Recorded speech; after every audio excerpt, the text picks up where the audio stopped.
अस्सलाम वालेकुम class 10। I hope so you are well. मैं आज का जो हमारा इंग्लिश का लेक्चर है बच्चे, वो है 6 वाला पैसेज। 6 वाला पैसेज है, फर्स्ट लाइन है, एक कंजूस था। एक की वजह से आएगा, कंजूस को कहते हैं माइजर, और था की वजह से आया वाज। और जब था है, था के साथ लगेगा देयर, तो इसकी ट्रांसलेशन बनेगी देयर वाज अ माइजर।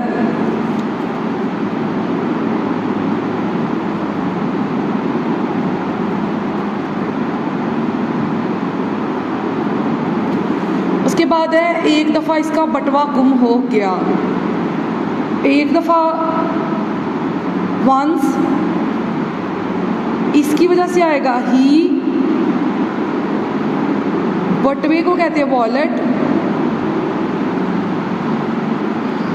और गुम का होता है लॉस्ट। लॉस्ट होता है गुम होना किसी चीज़ का। हो गया, और ये ही है, ही की वजह से आएगा हिज। अब अगर हम लोग इसको देखें तो ये सेंटेंस बनेगा once he lost his wallet. Once he lost his wallet। अब आगे है, बटवे में 100 रुपये थे। बटवे का वॉलेट ही है, लेकिन अब हम लोग क्या करेंगे, अब हम लोग प्रोनाउन यहाँ पे इस्तेमाल करेंगे। हम लोग था की वजह से वेयर इस्तेमाल करेंगे, और इसकी वजह से आ जाएगा देयर। 100 रुपये का मतलब है 100 रुपीज़।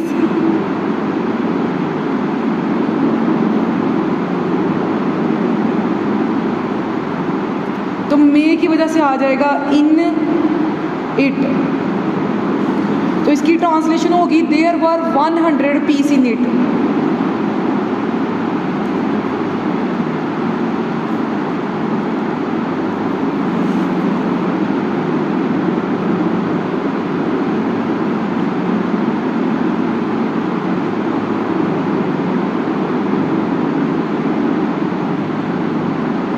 उसके बाद आगे वाली लाइन है, इसने ऐलान किया जो मेरा बटवा ढूंढ कर लाएगा। इसकी वजह से आएगा ही। ऐलान को कहते हैं अनाउंसमेंट।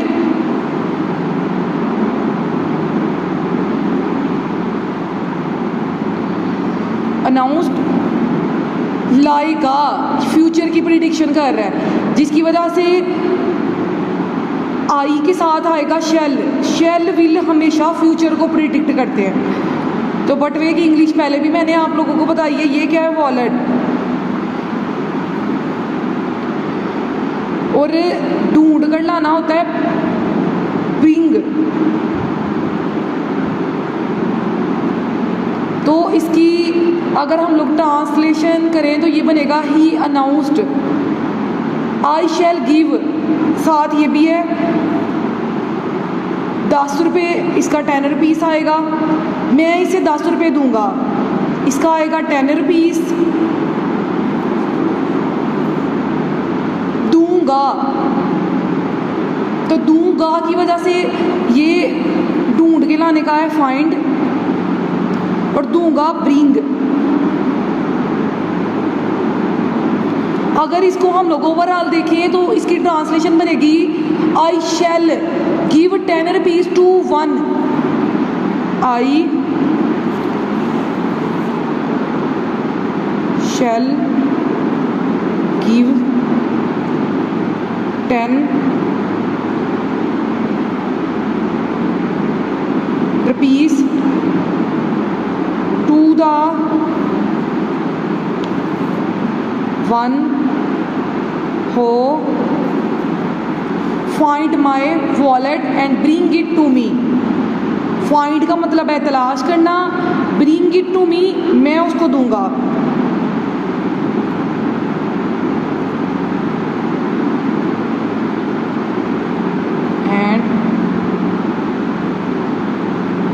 ब्रिंग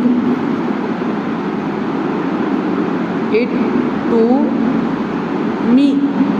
अब एक दिन, वन डे, इसको अगर हम लोग देखें तो इसकी इंग्लिश बनेगी वन डे। एक किसान है ना, तो आएगा आ फार्मर। फार्मर कहते हैं ना किसान को, तो आ फार्मर। बटवे की फिर आएगी वॉलेट। लाया की ट्रांसलेशन अगर हम लोग करें तो वो आएगा ब्रॉड। तो इसको अगर हम लोग देखें, इसकी ट्रांसलेशन तो ये बनेगी one day a farmer brought his wallet.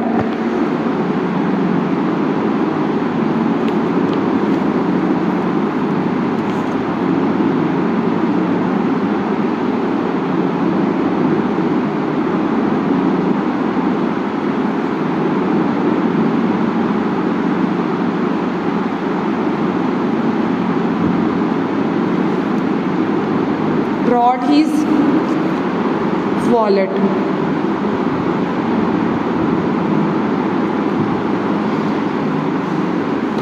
उसके बाद नेक्स्ट वाली लाइन है, कंजूस ने बटवा देखा। कंजूस की मैंने पहले बताई है, कंजूस को कहते हैं माइजर। बटवा है वॉलेट, और देखना होता है examined.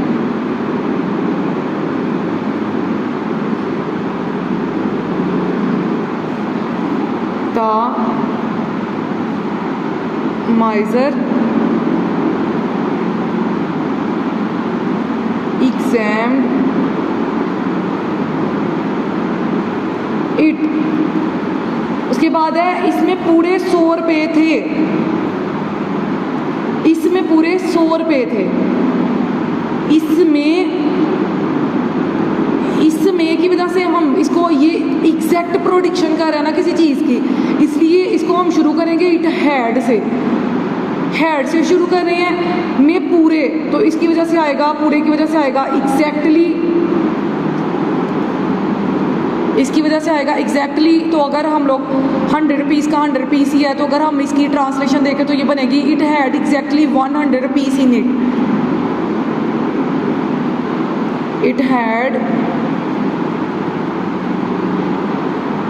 Exactly 100 rupees in it. उसके बाद है, जब किसान ने अपना इनाम मांगा तो कंजूस ने कहा। तो मांगना होता है डिमांड करना, डिमांड। तो यहाँ पे आएगा डिमांडेड, तो की वजह से आएगा ही है, उसके साथ हीज आएगा।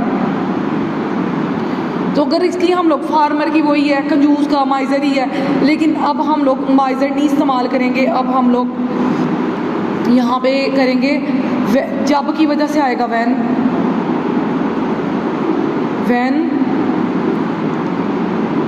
The farmer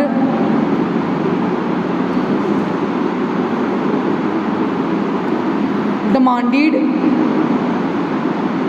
his reward.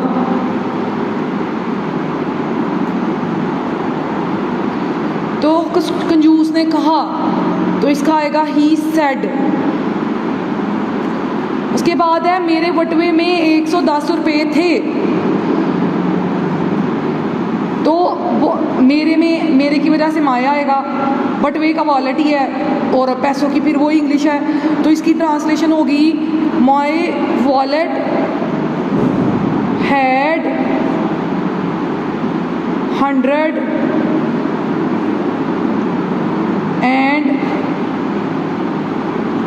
110 rupees.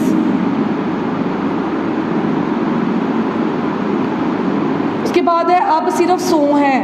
अब की वजह से आएगा नाउ, सिर्फ की वजह से आएगा ओनली।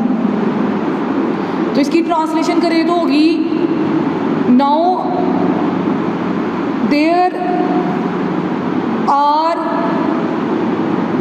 ओनली 100। अब यहाँ पे उसने पैसों की बात नहीं की तो रुपीस नहीं आएगा। तुम पहले ही 10 रुपये ले चुके हो, पहले ही की वजह से आएगा ऑलरेडी, और चुके की वजह से आया है यहाँ पे, क्योंकि ये फ्यूचर के बारे में बात कर रहा है। यू हैव ऑलरेडी, ले चुके की वजह से आएगा have taken. You have already taken 10 rupees. You have only taken, you have already taken.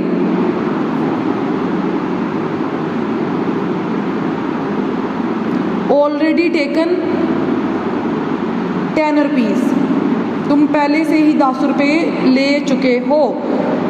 तो बेसिकली बोल तो वो कंजूस झूठ ही रहा होता है, क्योंकि उसका देने का इरादा नहीं होता उसको, इसलिए वो क्या करता है, वो ये कहता है कि उसके अंदर पहले से ही 10 रुपये मौजूद थे। आप लोगों ने इसको लर्न करना है, लर्न करके आप लोगों ने इसको लिखना है, और जैसे मैंने एक एक वर्ड की ट्रांसलेशन बताई है इसी तरह से याद करना है। Okay, thank you very much.